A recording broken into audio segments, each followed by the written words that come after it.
হরে কৃষ্ণ।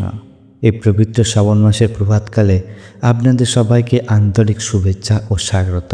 এই সময় আমরা শ্রবণ করছি শ্রাবণ মাসের মাহাত্ম্য বর্ণনা করা কিছু অপূর্ব পৌরাণিক কাহিনী। আজ শ্রাবণ মাসের দ্বিতীয় দিনের কাহিনী আপনাদের শোনাতে চলেছি।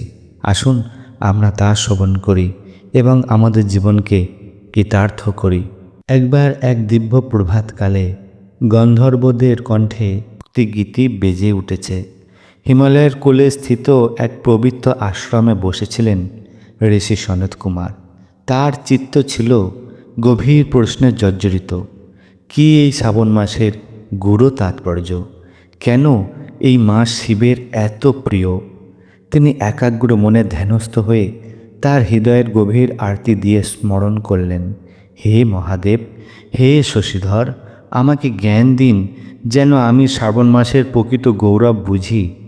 ঠিক তখনই স্বয়ং মহাদেব কৈলাসপতি গভীর কণ্ঠে অথচ করুণাময় সুরে আবির্ভূত হলেন ঋষিমুনির ধ্যানে, এবং তার কণ্ঠে নাদ বেজে উঠল, হে মুনির শ্রেষ্ঠ, তুমি যে প্রশ্ন করেছ তা সহজ নয়, কিন্তু অত্যন্ত পবিত্র। আমি আনন্দিত, কারণ তুমি আবেগ নয় ভক্তি থেকে এই জিজ্ঞাসা করেছ।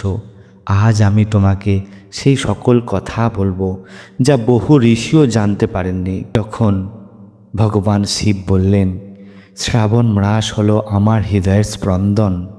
এই মাসে প্রতিটি জলক্রণা, প্রতিটি পত্র, প্রতিটি গন্ধ আমার প্রতি উৎসর্গ হয়। হে মুনিবর, যে ব্যক্তি এই মাসে অন্তরে সব অপবিত্রতা ত্যাগ করে, প্রতিদিন রুদ্র অভিষেক করে, নক্ত উপবাস পালন করে, সন্ধ্যাবেলা আহার করে, একাগ্র চিত্তে জপ তপ প্রার্থনায় মন দেয়, শাক পেঁয়াজ রসুন দুধ দই ডাল ইত্যাদি ত্যাগ করে, সে পায় এমন এক ফল যা শত যজ্ঞ করেও পাওয়া যায় না। ভগবান শিব বলেন আরও, হে তাপস, 1,000,000 শিবলিঙ্গ তৈরি করা, ত্রিপুণ্ড ধারণ করা, ব্রাহ্মণকে ভোজন করানো এবং দুঃখীদের পাশে দাঁড়ানো, এই মাসে এসব যে করে সে সরাসরি আমার লোক প্রাপ্ত হয়। একবার এক গরিব রাখাল ছেলে ছিল, নাম তার গোপাল। সে প্রতিদিন গরু চড়াতে চড়াতে একটি নদীর ধারে যেত, আর নদীর ধারে গিয়ে একটি ছোট্ট পাথরে জল ঢালতেন আর মনে মনে বলতেন, হে শিব ঠাকুর, আমার কিছুই তো নেই, কিন্তু তুমি তো আছো, এই তো অনেক। শ্রাবণ মাস এলো, সে শিব ঠাকুরের পাথরের মূর্তিটিকে ফল বিল্লপাতা কুড়িয়ে পাওয়া ফুল দিয়ে সাজাতে লাগলো। শুধু ফলাহার করত, নিজে শুকনো পাতায় খেত। মাসের শেষে সে স্বপ্ন দেখল যে ভগবান শিব স্বয়ং এসে বলছেন, হে বৎস, তুমি যা করেছ তা রাজাদের যজ্ঞ থেকেও অনেক বড়। তুমি আমার পরম ভক্ত, আমার ধন চাই না, ভক্তির প্রেম চাই। এই ছোট্ট রাখাল আজ আমার প্রাণের গাঁথা হয়ে আছে। হে মুনিশ্রেষ্ঠ, এই শ্রাবণ মাসের ব্রত উপবাসে আপনারা সোমবার দিন শিব পূজা ও নক্ত উপবাস পালন করুন, মঙ্গলবার মঙ্গলা গৌরী ব্রত পালন করুন, বুধবার ভূত ব্রত, বৃহস্পতিবার বৃহস্পতি ব্রত, শুক্রবার জীবন্তিকা ব্রত, শনিবার হনুমান ও নৃসিংহ ব্রত।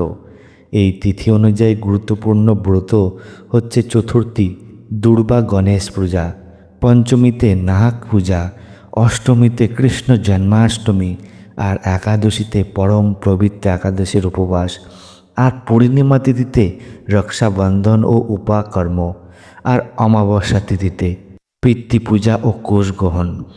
ব্যাস, শিবজি বললেন, হে ঋষিবর, যখন সূর্য সিংহ রাশিতে প্রবেশ করে এবং 12 অংশ অতিক্রম করে, তখন আকাশে অগস্ত্যা মুনির উদয় হয়। সেই সময় 7 দিন আগে থেকেই অগস্ত্যাকে অর্ঘ্য দেওয়া শুরু করো। এ এক অপূর্ব যোগ। শ্রাবণ মাসে সূর্যদেব গভস্তি নামে পরিচিত হন। তিনি তেজস্বী হন, তাই এই মাসে তাকেও পূজা করা উচিত।